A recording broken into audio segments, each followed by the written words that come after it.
Hello, everybody, and welcome to another edition of Unscripted. I'm Dawn Mitchell, and today we have a fantastic guest, someone I've known for quite a long time. And if you know anything about hockey, you know this name, Natalie Darwitz, one of the most decorated, not only women, but hockey players from the state of Minnesota and in the country. I know you kind of get embarrassed when I say all that, but you have done so much.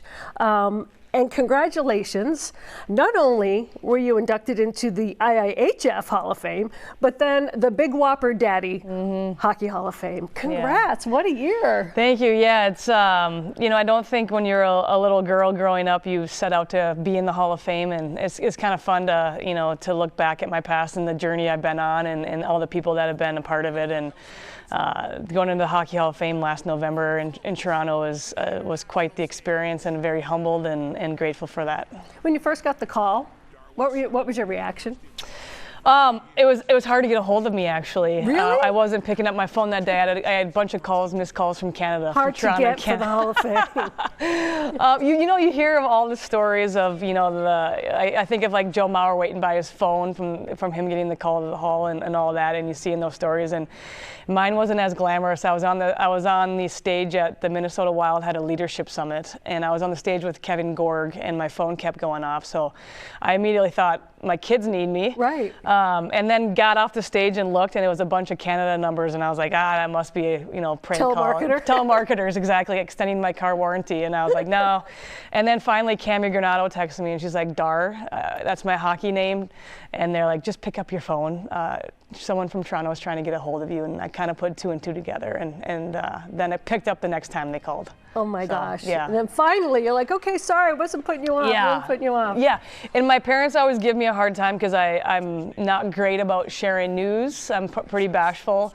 And this was one I'm like, you know, it went out in the media already before I got the phone. Like, because I had a hard time getting a hold of me. It went out in the media, and I'm like, Mom, Dad, this one's not on me. Yeah, this one's not on me. So you're like my brother. He would put all of the good news under the bottom of bills, right? Like when he was in like the high school honor society or something. Yeah, you're the same thing. Maybe, yeah. So. Well, you also got to go in with your really good friend, former teammate Chrissy Wendell as well, to be able to not only have that experience, right? Even if you were the only female going in, but to go in with your friend. I think you guys are the third and fourth women to even go into the Hall of Fame. Yeah. What was that experience like to share with her? It just made it that much more special. As you mentioned, you know, going in alone would have been great, but then having your best friend and one of your greatest teammates go in with you, it just made it that much more enjoyable and memorable, and something that, and I think we both, as we kind of went through our hockey journey, we left home at a young age to be on the U.S. team. So being in situations like that, we always had each other, and so to finally go into the Hall and have each other and be by each other's side, it just was the cherry on top for a great career.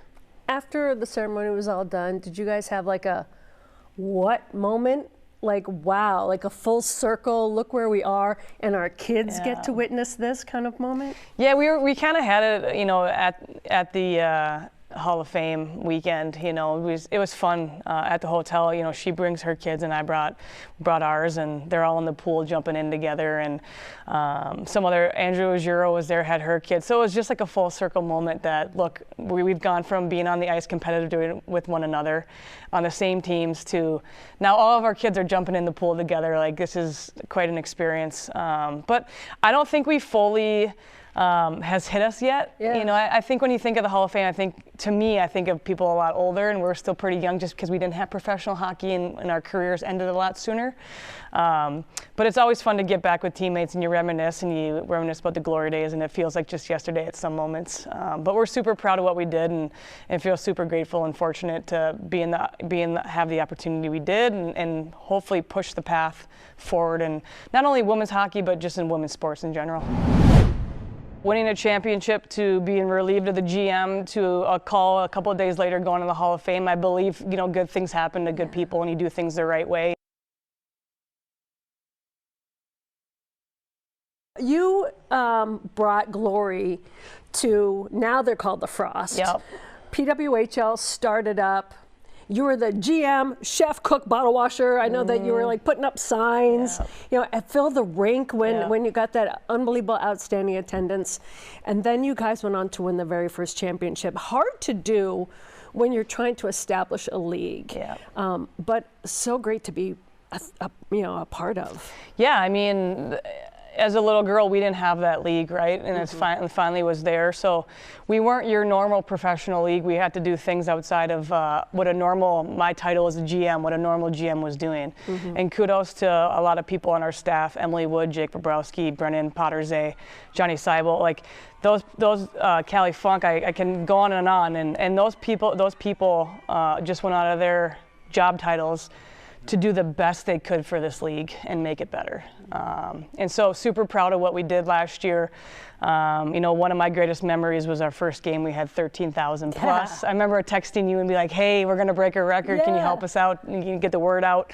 But just seeing the hockey community come out to Xcel Energy Center and have great numbers all year long. And at the end of the day, it's a product on the ice. It's great. And it's just been a long time coming that we haven't had the resources to have a professional league. And now to see, you know, last year flourish and win a championship and you know, to be the first banner up in Xcel Energy Center probably wasn't the one they thought it would be. But, you know, we'll always be a part of that history, and I'm proud of that. And you had to win it twice.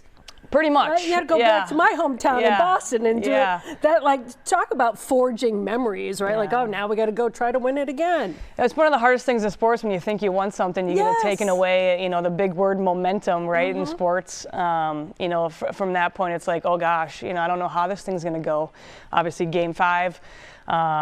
We just got one time kind of taken away from us to win out of our sails, but you know, the players like Taylor Heisey, they rallied the team, and Grace Umlinkle and got it done, and was the first, you know, between the Lynx and us, you know, female sports in the Twin Cities are hoisting some banners, so that's great.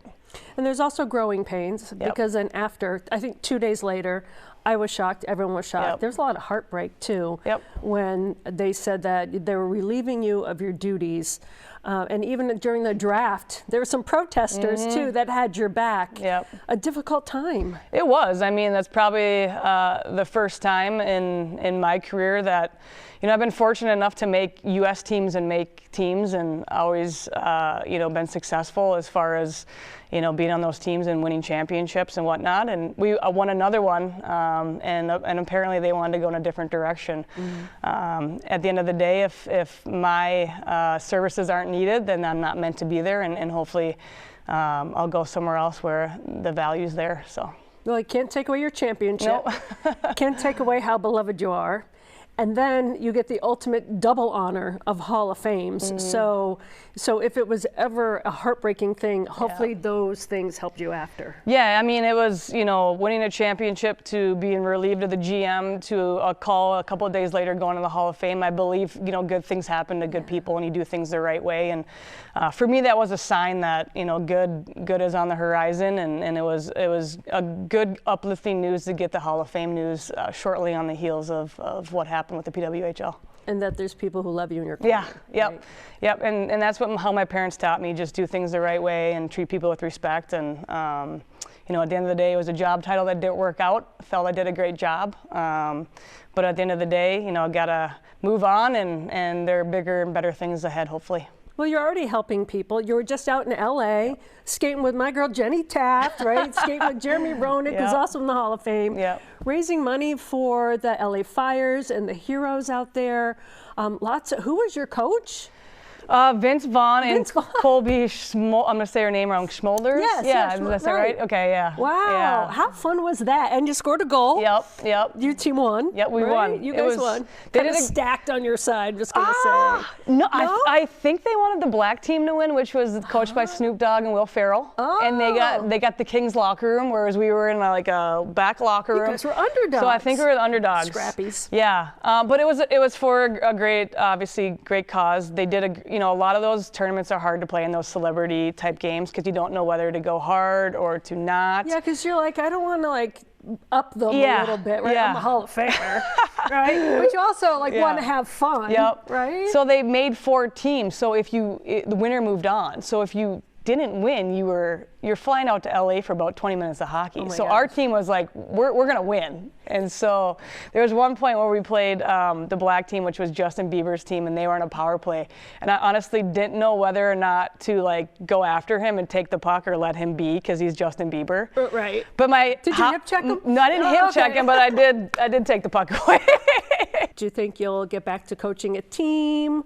Get back in doing something? Yeah, I think. What's your horizon look like? Yeah, I think I'll always be involved in hockey. I actually, there's some exciting stuff coming in Minnesota hockey that I think the community of Minnesota will be excited about. A lot of great legends teaming up together to do something great for the community. So that's on the horizon. And I have a part-time role at the Minnesota Wild right now doing community-based stuff. I think I'll always be involved in the game. It's a passion and I want to give back. But I also think there comes a time where you got to move on and focus on your family and what's best for your family and your personal life as well. So. Well, congratulations to you. I'm never bored when I talk to you after all these years. I'm always learning something new. But I'm first and foremost, as a person, you're a Hall of Fame person as well as a hockey player. I appreciate it. Thanks for everything you do. Yeah. Thanks for joining us today. Thanks. We're so excited. For tonight's full interview, check us out on our Fox Local app on your smart TV.